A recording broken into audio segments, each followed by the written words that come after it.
Hello everyone, how are you all?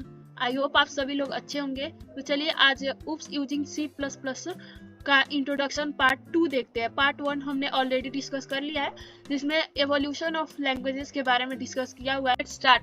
C++, as we all know, is an extension to C language and was developed by Biz-Aaron Stubbs at Bell Labs. C++ basically क्या है? एक intermediate level language है। ये intermediate level language क्यों है? क्योंकि इसमें high level and low level languages के कुछ फीचर्स है।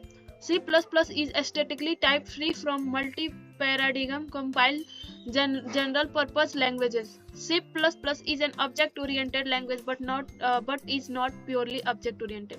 C++ object-oriented programming language है, but पूरा purely object-oriented नहीं है। Compilation, linking, pre-processing and build process. All the source code of C++ is written in .txt file known as C++ source files. We save the file using .cpp extension. C++ का जो file save करते हैं उसका extension होता है .cpp.c और हम इसका .cp से भी C++ प्रोग्राम के फाइल को सेव कर सकते हैं। और इसमें हेडर फाइल का एक्सटेंशन होता है .hpp. Here are the some characteristics of object-oriented programming language. Guys, किसी भी आप प्रोग्रामिंग लैंग्वेज में देखेंगे ये कैरेक्टरिस्टिक्स इम्पोर्टेंट होता है। किसी भी प्रोग्रामिंग लैंग्वेज जो ऑब्जेक्ट ओरिएंटेड होता है, जैसे कि पॉलीमॉर्फिज्म नाम से ही पता चल रहा है। इसमें पॉली का मतलब होता है मेनी, मॉर्फिज्म मतलब होता है फॉर्म, मतलब एक फंक्शन बहुत सारे टास्क को परफॉर्म कर सकता है। इनहेरिटेंस क्या होता है? जब एक क्लास दूसरे क्लास से प्रॉपर्टीज को इनहेरिट्स करती है उसे इनहेरिटेंस बोलते हैं। इनकैप्सुलेशन मतलब एक, जैसे कि आपने कैप्सूल देखा होगा, उसमें बहुत सारे मेडिसिन अंदर फिल हुए होते हैं, ऊपर से कैप्सूल का शेप दे दिया जाता है। वैसे इसमें भी है ऑब्जेक्ट ओरिएंटेड प्रोग्रामिंग में। इनकैप्सुलेशन बेसिकली क्या होता है? रैपिंग ऑफ डेटा होता है। एंड ऑब्जेक्ट क्या होता है? जो any real world entities is known as object.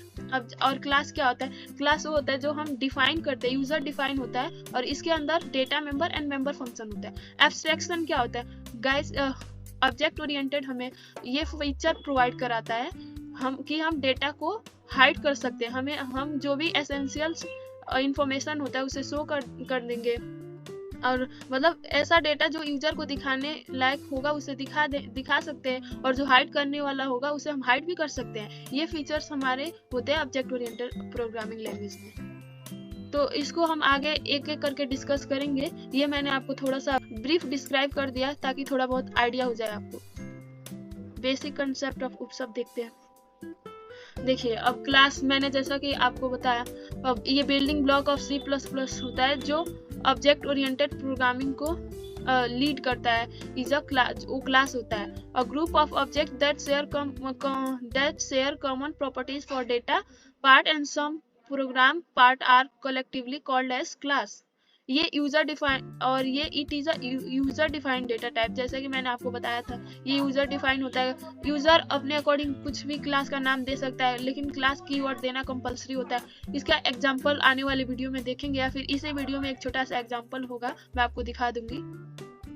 which holds its own data members and member function. इसमें डेटा मेंबर्स होते हैं और मेंबर फंक्शन होता है which can be accessed and used by creating an instance of that class. इस जो भी class के अंदर डेटा मेंबर जो भी मेंबर फंक्शन होता है उसको हम कैसे एक्सेस कर सकते हैं? उस क्लास का इंस्टेंस क्रिएट करके, इंस्टेंस यानी we can say object create करके हम उसको एक्सेस कर सकते हैं। A class is like a blueprint for an object. ये एक छोटा सा एग्जांपल आप जैसे कि ये क्लास कार का एक क्लास है, तो आप सबको पता होगा, हमें सबको पता है कि कार जो होता है उस different brands and different names के हो सकते हैं, बट उसमें कुछ ना कुछ कॉमन प्रॉपर्टीज होती है। जैसे कि 4 व्हीलर्स का हो गया, स्पीड लिमिट कई कार्स में सेम होती है, मिली रेंज भी होती है। So here are car is the class and wheels, speed limits, mileage range are their properties. A class is a user defined data type which has data members and member function. ये आपको बता ही दिया था। Data members are the data variables and member functions are the functions used to manipulate these variables. इसमें data members क्या होता है, data members एक डेटा वेरिएबल्स होता है और मेंबर फंक्शन वो होता है जिस इस डेटा वेरिएबल्स को मैनिपुलेट करने के लिए यूज किया जाता है। And together these data members and member function define the properties and behaviors of the object in a class. In the above examples of car, the data member will be a speed limit, milli etc. and member functions can apply brakes, increase speed etc. हम जो अभी अभी पिछले slide में जो हमने example देखा था कार का, उसमें हमारा डेटा मेंबर क्या क्या हो सकता है, स्पीड लिमिट और मिली रेंज, एंड जो हमारे मेंबर फंक्शन होंगे ब्रेक्स एंड इंक्रीज स्पीड।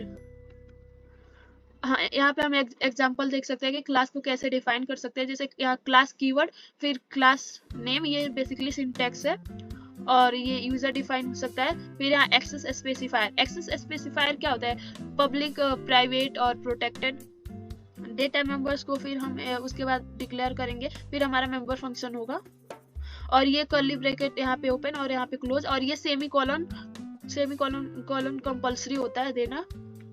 यहाँ पे चलिए एक एग्जांपल देख लेते हैं। ये बेसिकली कोड लिखा गया है हमारा किसमें, टर्बो सी में। तो टर्बो सी में तो इसमें कोड स्टार्ट कैसे होगा, ये हैश इंक्लूड iostream.h, ये एक हेडर फाइल होता है, इसको इंक्लूड करना होता है C++ में। और ये conio.h किस लिए होता है, स्क्रीन को होल्ड करने के लिए। एंड ये क्लास है, कार नाम का क्लास है, इसमें हमारी ये डेटा मेंबर्स है, व्हील्स और स्पीड लिमिट, और ये कलर भी हमारा क्या है, डेटा मेंबर है। इसमें हमने डेटा मेंबर के लिए कोई एक्सेस स्पेसिफायर डिक्लेयर नहीं किया है, तो ये बाय डिफॉल्ट क्या होगा, प्राइवेट होगा, ये हमें याद रखना पड़ेगा गाइस। और ये पब्लिक हमने किसको किया है, मेंबर फंक्शन। मेंबर फंक्शन हमारा क्या है, इनपुट है। इनपुट हम ले रहे हैं यूजर से, कार का कलर डालो, फिर इसका स्पीड लिमिट डालो, फिर इसका जो नंबर ऑफ व्हील्स है वो एंटर करो। फिर हमने एक और मेंबर फंक्शन बनाया डिस्प्ले नाम से। डिस्प्ले नाम से जो भी हमने यूजर से डेटा लिया है इसमें डिस्प्ले करवाएंगे। फिर इसका क्लास का क्लोजिंग और सेमी कॉलन, और मेन फंक्शन स्टार्ट करेंगे। मेन फंक्शन में कार जो है ये हमारा क्लास नेम था, आप यहाँ देख सकते हैं, ये जो कार है क्लास का नेम है। अब जैसे कि हमने बताया था कि जो कार का जो क्लास होता है उसके डेटा मेंबर को उसका ऑब्जेक्ट क्रिएट करके एक्सेस कर सकते हैं। तो ये हमारा कार हो गया और इसका मैंने एक ऑब्जेक्ट बनाया। फिर obj.input इस वाले फंक्शन को, ये जो मेंबर फंक्शन है इनपुट, इसको एक्सेस करेंगे। फिर ये यहाँ डिस्प्ले को एक्सेस करेंगे, तो आप इसका आउटपुट देख सकते हैं। एंटर कलर ऑफ कार, तो यूजर ने एंटर किया कलर रेड। फिर हमने एंटर करवाया स्पीड लिमिट, तो उसने डाला 100। फिर हमने एंटर करवाया नंबर ऑफ व्हील्स, तो हमने 4 डाला। फिर इसका जो भी डिटेल्स है वहाँ यहाँ डिस्प्ले हो जाएगा। अब देखते हैं ऑब्जेक्ट क्या होता है। ऑब्जेक्ट बेसिकली क्या होता है, an object is an identifiable entity with some characteristics and behaviour. An object is an instance of a class. When a class is defined, no memory is allocated, but when it is instantiated, memory is allocated. ये क्या कर रहा है, ये इसका मतलब ये हुआ कि जब हम क्लास डिफाइन करते हैं तो उसका कोई मेमोरी एलोकेट नहीं होता है, बट जब हम क्लास का ऑब्जेक्ट क्रिएट करते हैं तो हमारा मेमोरी एलोकेट होता है। Two ways of representing an object, हम ऑब्जेक्ट को इस टू वेज से रिप्रेजेंट कर सकते हैं, as you can see here. Then हम देखते हैं ऑब्जेक्ट को कैसे डिक्लेयर करते हैं। When a class is defined, only the specification for the object is defined. No memory or storage is allocated.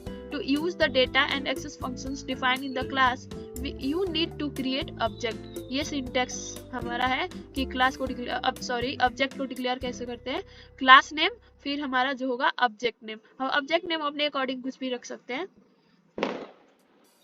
और फिर यहाँ देख सकते हैं accessing data members and member functions, कैसे हम एक्सेस कर सकते हैं उस क्लास के data member and member function. The data member and member functions of class can be access using dot operator. जैसा कि हमने अभी ये ऊपर वाला मैं आपको अभी दिखा देती हूँ, ये हमने इस डॉट ऑपरेटर से मेंबर फंक्शन को एक्सेस किया है।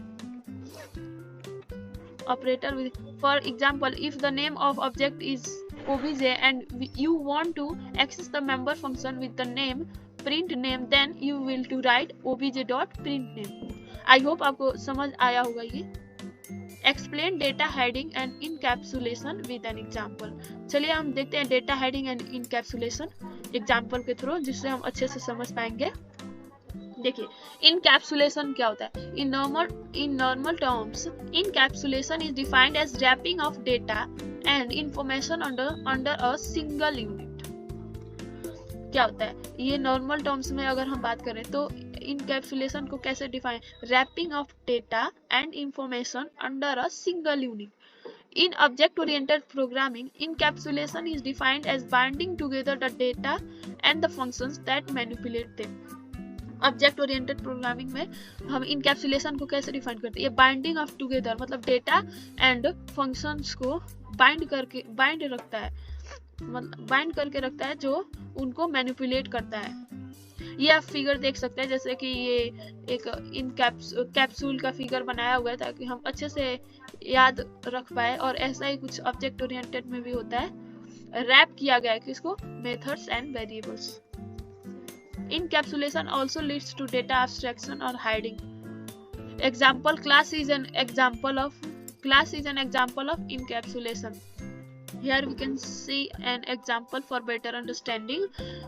देखिए यहाँ पे हमने एक encapsulation नाम का क्लास डिक्लेयर किया है, और यहाँ हमने एक्सेस स्पेसिफायर क्या रखा है, प्राइवेट, और एक डेटा मेंबर रखा है इंट x, और पब्लिक रखा है किसको, मेंबर फंक्शन को जो हमारा सेट है, और इसके अंदर पैरामीटर इंट a है।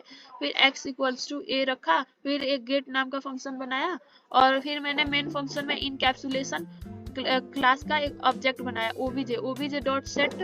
फिर इसमें हमने एक वैल्यू पास किया 5, फिर हमने सी आउट करके obj गेट फंक्शन को एक्सेस किया, तो इसका आउटपुट क्या आएगा, 5 आएगा, as you can see here. अब देखते हैं एब्स्ट्रैक्शन क्या होता है। So basically data abstraction is one of the most essential and important feature of object oriented programming in C++। Abstraction हमारे C++ में बहुत मतलब इम्पोर्टेंट फीचर होता है ऑब्जेक्ट ओरिएंटेड प्रोग्रामिंग का। And abstraction means displaying only essential information and hiding the details. Abstraction means basically क्या होता है, जो भी हमारे एसेंशियल इंपॉर्टेंट इंफॉर्मेशन होते हैं उसको डिस्प्ले कराना एंड हाइडिंग द डिटेल्स, और कुछ ऐसे डिटेल्स होते हैं जिसको हमें हाइड करना होता है। ये फीचर्स हमारे एब्स्ट्रैक्शन हमारे C++ ऑब्जेक्ट ओरिएंटेड में होता है। Data abstraction refers to providing only essential information about the data to the outside world, hiding the background details or implementation. जैसे कि मैं आपको एक एग्जांपल से समझाती हूँ। जैसे आप कार होता है, सपोज कीजिए कार है, यूजर चला रहा है, तो उसको जब भी कार को स्टॉप करना है तो ब्रेक लगाएगा, वो सिर्फ एक्सटर्नल देखता है कि मुझे स्टॉप करना है तो ब्रेक लगाना है, लेकिन उसके अंदर क्या क्या मैकेनिज्म यूज हुए हैं वो उसको इससे कोई मतलब नहीं है, बस उसको ये मतलब है कि हाँ कार स्टॉप करना है तो मुझे ब्रेक लगाना है। ठीक वैसे इसमें एब्स्ट्रैक्शन में भी कुछ होता है, जो एसेंशियल इन्फॉर्मेशन होते हैं वो हम यूजर को दिखा देते हैं, और उसके बैकग्राउंड में क्या डिटेल्स है उसको हाइड कर देते हैं। ये हमने जो एग्जाम्पल अभी समझाया वही है। अगर आप पढ़ना चाहते हैं तो पढ़ सकते हैं वीडियो को पॉज करके। Abstraction using classes. We can implement abstraction in C++ using classes. हम abstraction यूज कर सकते हैं C++ में क्लास को यूज करके। The class helps us to group data members and member functions using available access specifier.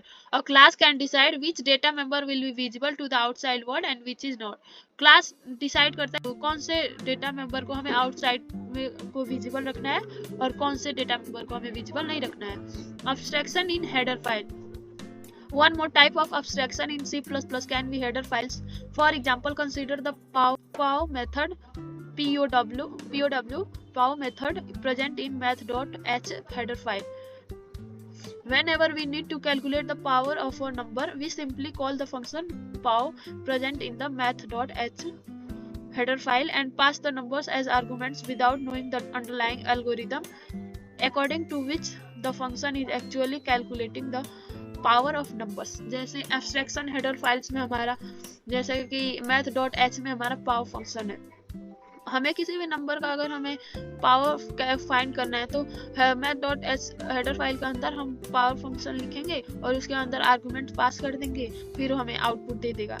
लेकिन इसके अंदर क्या एल्गोरिदम लगा है ये तो हमें नहीं दिख रहा है ना, बस उसका रिजल्ट हमें दिख रहा है। अब देखते हैं abstraction using access specifier.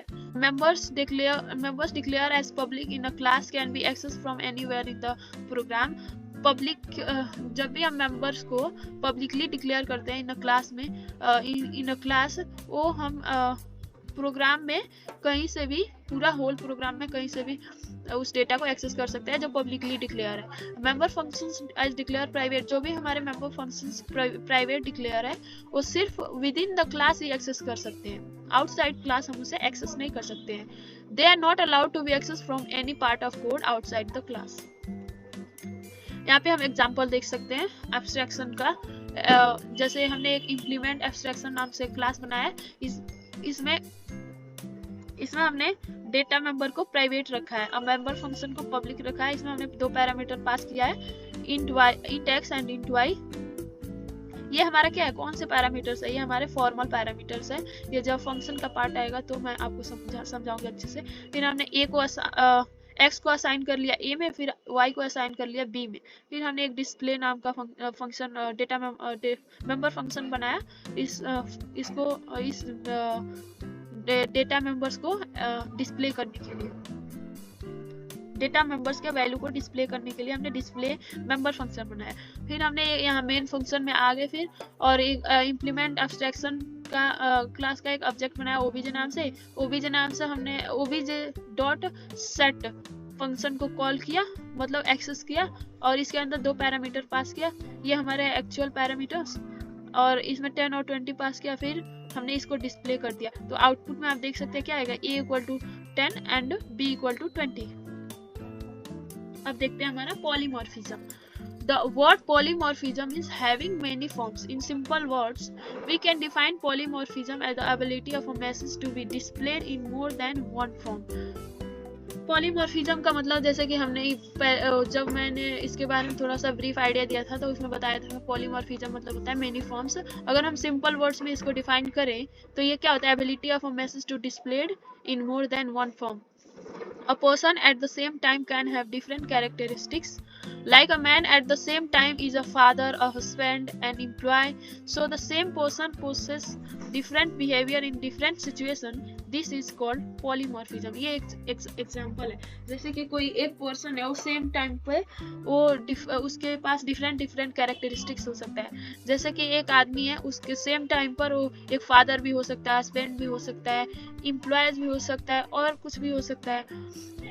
So the same person possesses different behaviors in different situations. An operation may exhibit different behaviors in different instances. The behavior depends upon the types of data used in the operation.